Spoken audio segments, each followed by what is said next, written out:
Hello అండి, నమస్తే. ఇవాళ మనం వంకాయ కర్రీ చేసుకుందాం.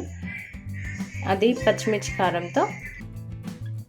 దానికోసం నేను ఒక ప్యాన్ పెట్టేసుకొని ఆయిల్ వేసుకుంటున్నాను. వాటర్ లేకుండా చేసుకుంటాం కాబట్టి ఒక 3 టేబుల్ స్పూన్స్ వరకు ఆయిల్ పడుతుంది.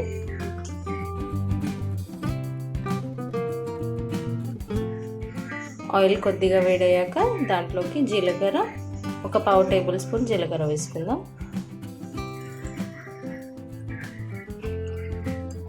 ఇప్పుడు పచ్చిమిర్చి ఒక 5-6 పచ్చిమిర్చి కట్ చేసి వేసుకోవాలి. పచ్చిమిర్చి కట్ చేసి అయినా వేసుకోవచ్చు, లేదంటే మిక్సీ పట్టుకొనైనా వేసుకోవచ్చు. మీరు తీసుకున్న వంకాయ క్వాంటిటీని బట్టి పచ్చిమిర్చి తీసుకోండి. పచ్చిమిర్చి వేయించేటప్పుడు కొద్దిగా సాల్ట్, ఒక 1/2 టేబుల్ స్పూన్ అంతా ఉప్పు కూడా వేసుకుంటే అవి మంచిగా గోలుతాయి. ఇలా ఫ్రై అయ్యాక కొద్దిగా కరివేపాకు, అదేవిధంగా ఒక మీడియం సైజ్ ఆనియన్ సన్నగా తరుక్కొని వేసుకోవాలి. మనం ఆనియన్ వేసినప్పుడు కూడా కొద్దిగా సాల్ట్ వేసుకోవాలి, త్వరగా మగ్గుతాయి. ఇలా ఒక 3 మినిట్స్ అలా మగ్గిన తర్వాత ఇప్పుడు అల్లం వెల్లుల్లి పేస్ట్ వేసుకోవాలి.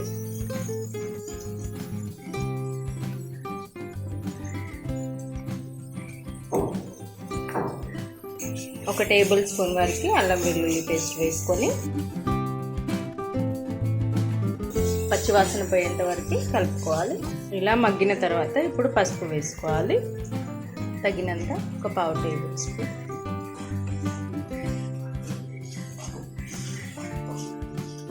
ఇప్పుడు మనం పొడవుగా కట్ చేసి పెట్టుకున్న తెల్ల వంకాయలు వేసుకోవాలి. స్టవ్ సిమ్లో పెట్టేసుకొని వేసుకోవాలి.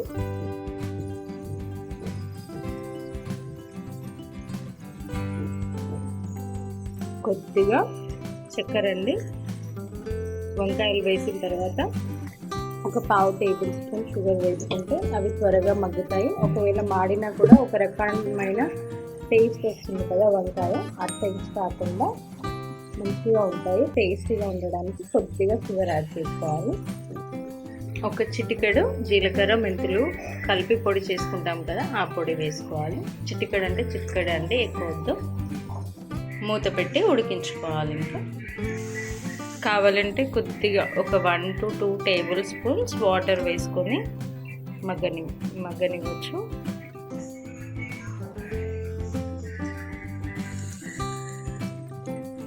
చూడండి, ఇలా మగ్గిన వంకాయ ఉంది కదా, దాంట్లోకి చివరిగా కొత్తిమీర వేసేసుకుందాం.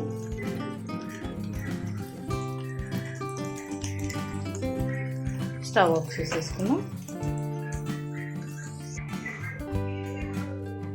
చూడండి, ఎంతో టేస్టీగా ఉండే ఈ వంకాయ కర్రీ రెడీ అయిపోయింది.